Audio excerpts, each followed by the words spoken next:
welcome to another video. Today we're going to talk about the fundamentals of JavaScript. So if you're new to programming, you've never programmed before, or you have some programming experience and you want to learn about JavaScript, this will be the perfect video for you. We're going to talk about JavaScript today, and by the end of this video you should have a pretty good understanding of all the fundamentals of JavaScript.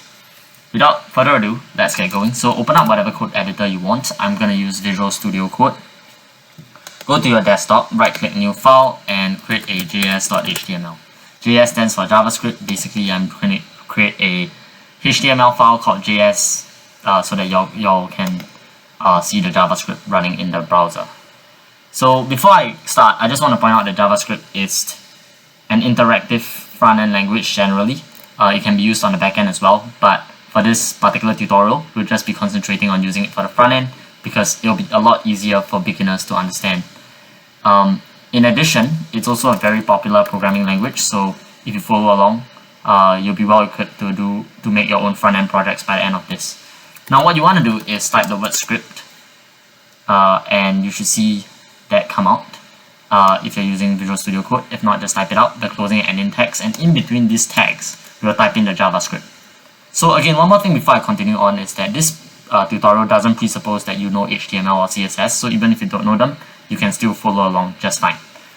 Now what you want to do next is click on the js.html file so that it opens in your web browser, and right click and click on inspect and then click on the console. Now I've zoomed in a lot, so you may have to zoom in a little bit, but I've zoomed in a lot so that we can see. Next thing I want you to do is type the word console.log and type the word hello world. Now when you refresh the page, you should see the words hello world appear. Congratulations, you are now a JavaScript programmer. You've just written your first line of JavaScript. Good job.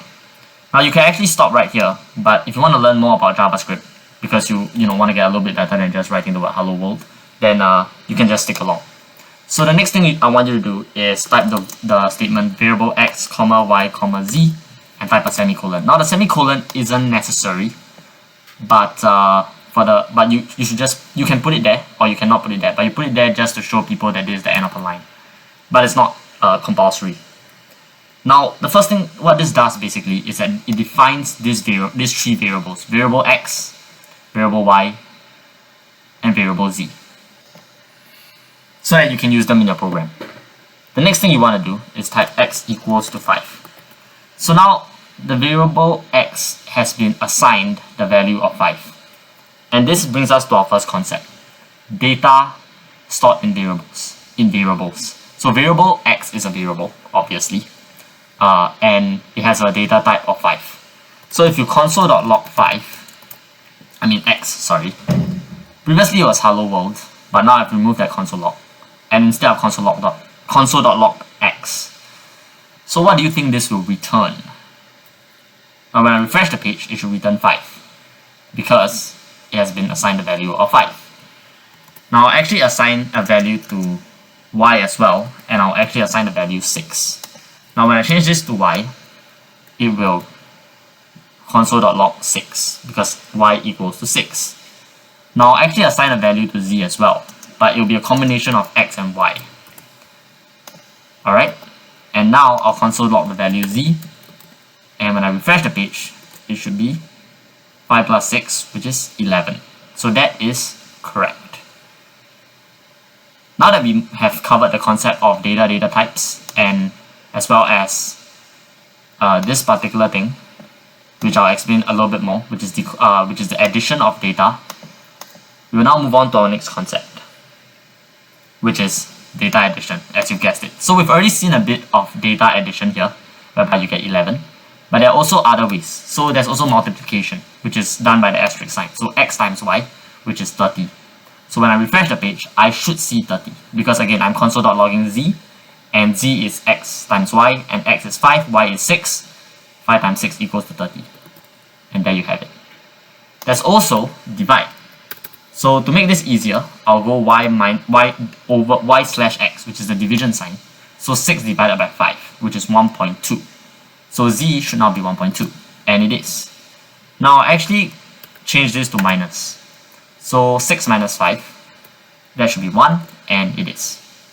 Now that you've understood that, we will now move on to another data type that is very, very important, but just a little bit different from what we've seen so far. So we'll actually delete everything. So because now we've talked about mainly numbers, we'll move on to another data type and we'll delete everything.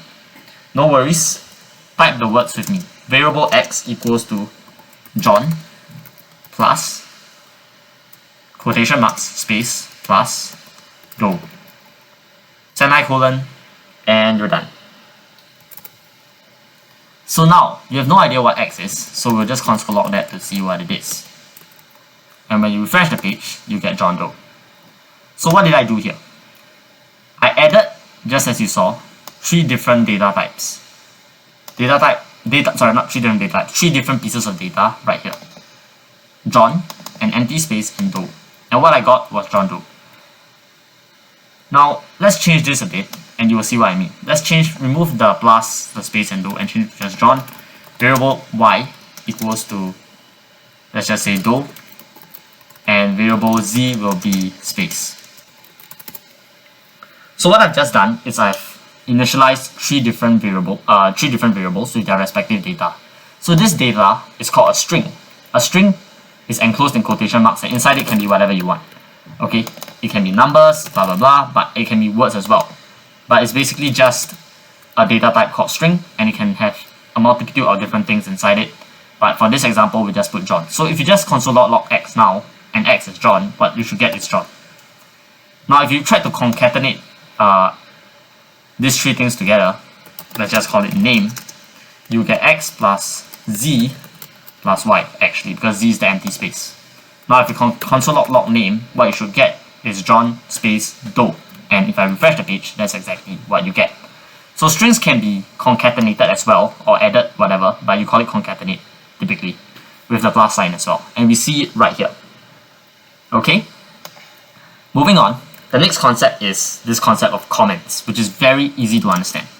So basically comments are just words that are in the document, but they are not executed. So I'll just show you an example now. I will not be executed. So after the value of 6 is assigned to the variable x, I will not be executed. So if I put another line here, variable x equals to 5, guess what? When I console.log x, it shows 6 and not 5. And the reasoning is very simple because of the double slash sign here, which basically shows that this will not be executed.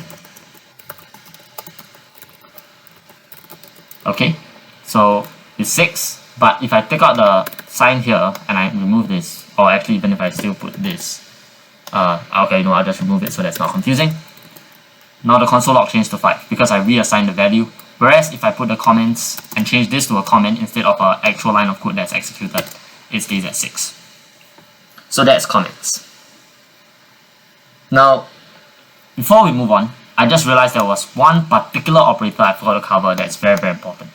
And that is the modulo operator.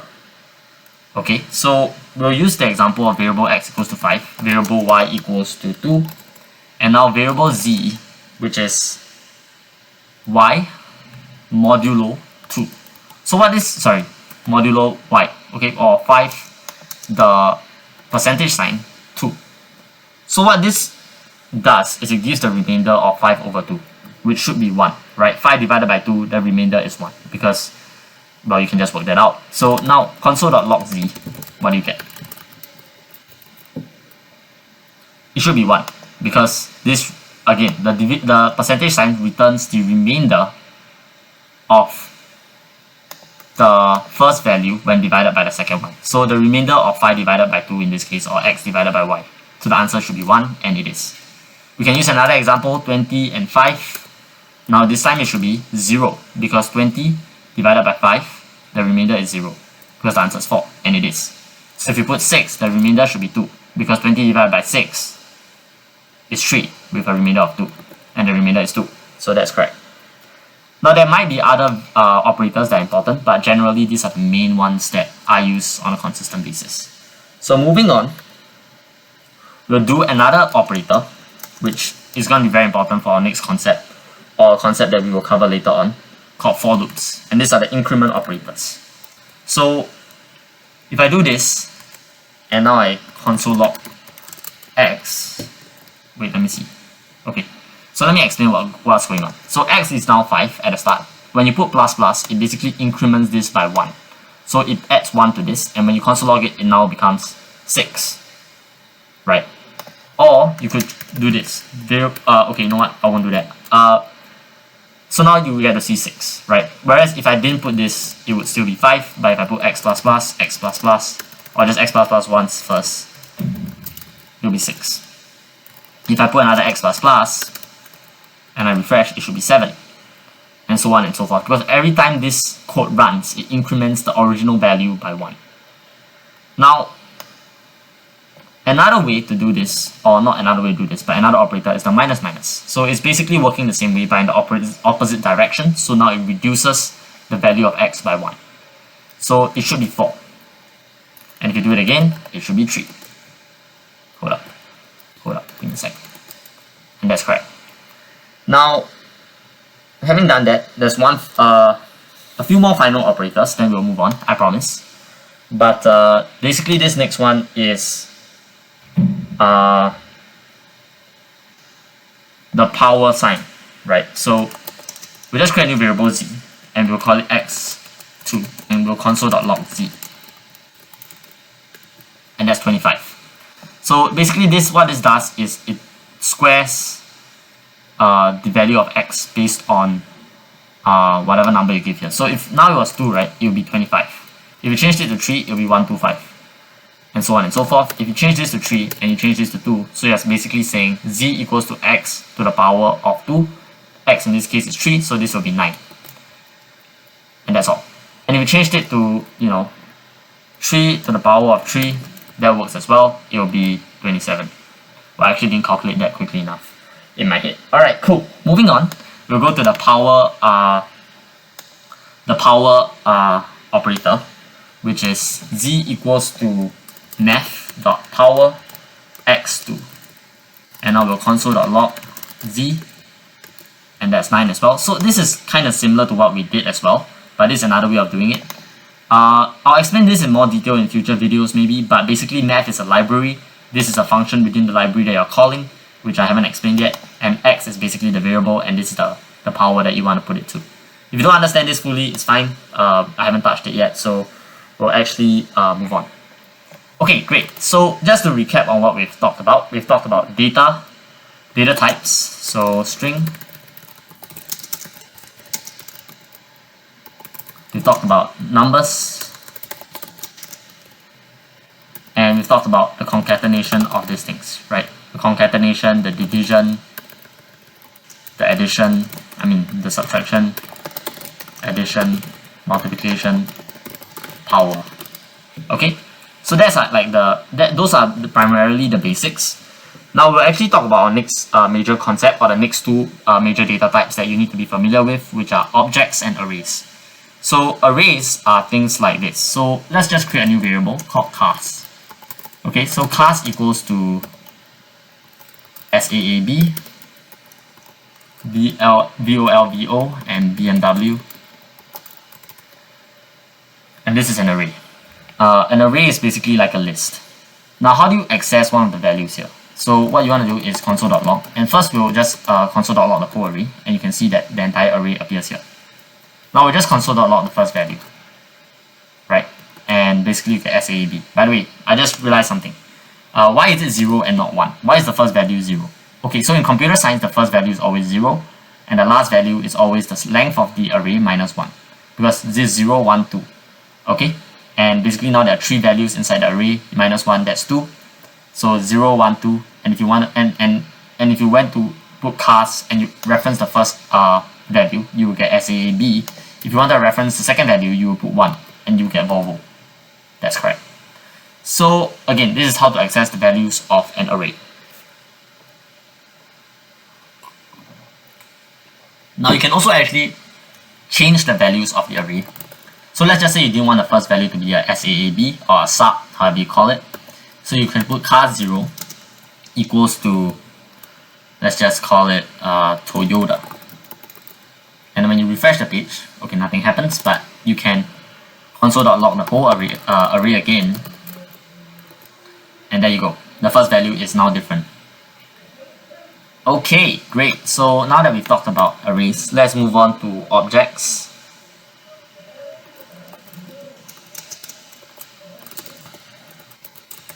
So now the object is a little bit different from an array, but there are a bunch of key value pairs.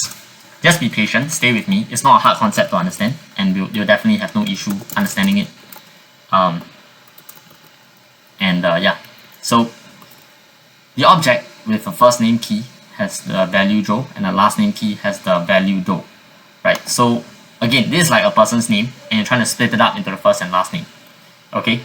So that's an object. So I'll actually show you how to access an object. So you console.log x.firstname, and you should get John. Okay, x.lastname, and you should get Doe. Okay, there's another way to access this whereby you can. Oh, I don't think that works. But okay, so that's the way to access it. Now, another way that this array can, the object can be used is like, let's just say you wanted to store the age of every person. So John is say 22. Hold up. Ron is say 20. Charlie is, let's just say he's 23. Cool. So now you want to console.log x John, and you'll get the age 22, and console.log Ron, and you'll get the age 20, and console.log Charlie, and you get the age 23. Cool, right? I hope that was cool. So anyways, that's how you use an object generally. So now you probably have a question in your head. So we've learned all these variables, but how do we use it? Yeah, no problem. I'll get to that by the end of this video, but we need to go through a few more other examples that you need to understand before we can really start to use this to solve certain questions. Now, let's just go back to basics whereby we talked about variables. And let's just create another couple variables to show me. I want to show you some more, or one more thing actually, two more concepts before we start to use it and write more code. X equals to 5, y equals to 5, z equals to 6. What I want to do is show you this particular thing called comparisons. So what I want to do is bring your attention to a comparison, which will return a boolean. So again, let me repeat that. A comparison returns a boolean. It's a lot simpler than it sounds, don't worry. You compare x and y, and you return whether this is true or false. Okay, so what will this return? Now, x equals to 5, y equals to 5. This comparison is the equivalent comparison operator. So they are basically comparing x and y. And it will return true if x equals to y, false if it's not. So in this case, 5 equals to 5, it will return true. So let's console log that to see. And it is true. However, if you change this to z, now x equals to 5, z equals to 6. Using the comparison operator, x does not equal to z, so this will return false. And it does. Now that's all you need to know for now. There are other comparisons like greater than, lesser than, and they all work the same way. So in this case, this will return true because z is now greater than x, right? X is 5, z is 6, and this will return true. I'll move on from this, and basically again, I just want to remind y'all, sorry, actually I know I said I'll move on, but I just want to reiterate, this is a comparison. It returns a boolean value of either true or false. And that will allow us to move on to our next concept, which is if-else statements. So now let's delete everything. And let's create a new variable called age. Okay, and let's just have it to be as, 25. Okay, let's just say this person's age is 25. And we'll create an if-else statement, which sounds like English. So if the age is lesser than 18, we'll console.log. He can vote. Oh wait, my bad. He can't vote. He cannot vote. Else, console.log. He can vote. Remember, we are console.logging strings, so we need to put in quotation marks. So let me explain what's going on. There's a comparison now between age and 18, and if it's less than 18, this code runs. He cannot vote. If it's more than 18, this code runs. He can vote. So what do you think will happen in this case, knowing that age is 25? Will this run? Or will this run? this code will run because the age is greater than, is greater than is 25, which is not less than 18. So this returns a false value. This is not executed, and the else statement is executed. Therefore, he can vote. However, if this age was 17, then now he cannot vote. Console.log he cannot vote will run instead. Okay? Now, I'll actually make this a little bit more interesting with another example before we move on. Whereas I'll give it a time of, say, 8. Right? Let's just say it's all in the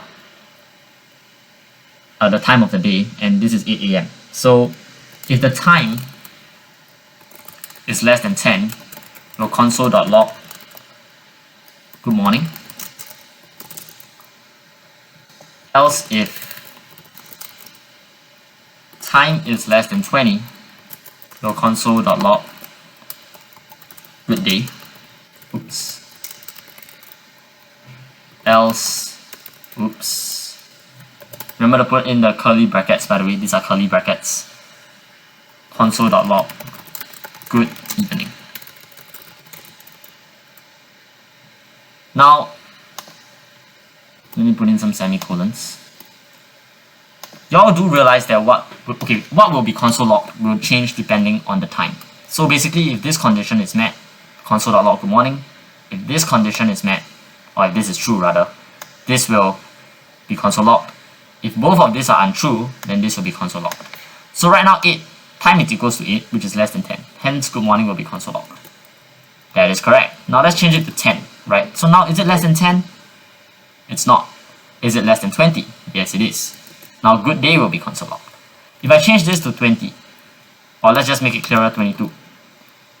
Is it less than 20? No, it's not. Is it less than 10? No, it's not. Hence, this is console.log. So the if-else statement basically works on checking whether the comparison is true. And if you have an additional thing that you want to check, additional comparison you want to make, instead of just going to else, you can use the else if statement, because this will help you to check if another comparison that you want to make is true or not. And that's really all there is to if else. It kind of writes like English, and if you still find this a little bit confusing, no worries, you'll see this more and more, and you'll definitely get the hang of it.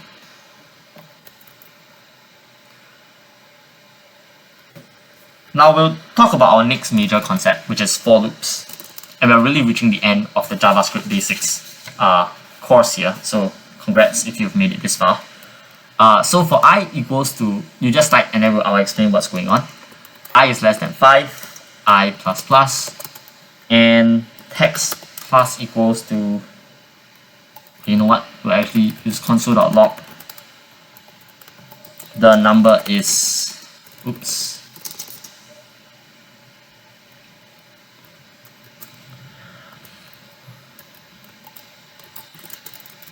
Okay, so what does this do? So what is this? What is going on? A for loop is basically code that runs over and over again. Right, so this is the code that's going to run. Console.log blah blah blah, and it's going to run over and over again from I equals to 0 to I is less than 5. So again, I just want to remind us that in computer science, numbering starts from 0. So what will happen here, let's just put some comments, is 0 will happen the code will run 0 times, not 0 times actually. It will run for as many times as they are from 0 to less than 5. So 0, 1, 2, 3, 4 until less than 5. Starts from 0, ends at less than 5. So that's 4, right? So it will run 5 times, basically 1, 2, 3, 4, 5. And it will console.log each time it runs. The number is I. And I in this case is 0, 1, 2, 3, and 4. Let me say that again. This code will run multiple times based on it starting from 0 and ending at 4 because it's less than 5. 0, 1, 2, 3, 4. So you run 5 times.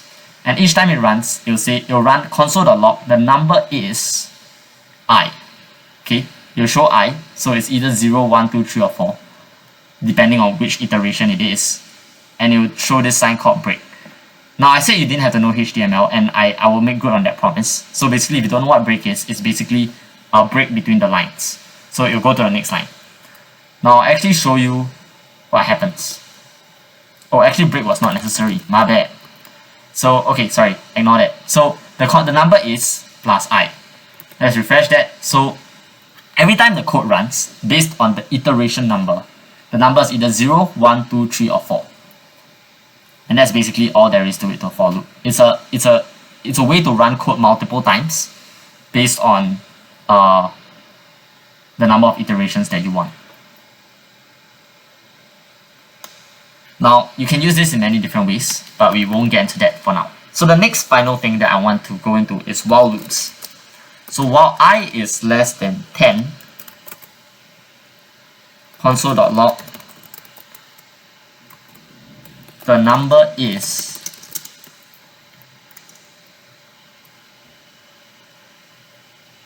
plus I plus plus.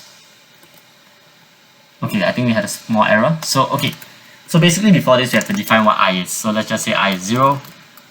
Okay, that's great. So what is a while loop? It's also similar to a for loop, right? It's a way to run code multiple times. But there's one key difference, or maybe there isn't really, because even in the for loop, the I was incremented implicitly in the, if you recall, for I equals to 0, I less than 5, I plus plus, right? And you can see that, let me just type it out, the number is plus I, and that should work as well. Okay, great. So as you can see, in the for loop, it starts at 0, ends at less than 5. Every single time it increments by 1. The for loop is another way of just doing the same thing. But, okay, let's just put this as 5.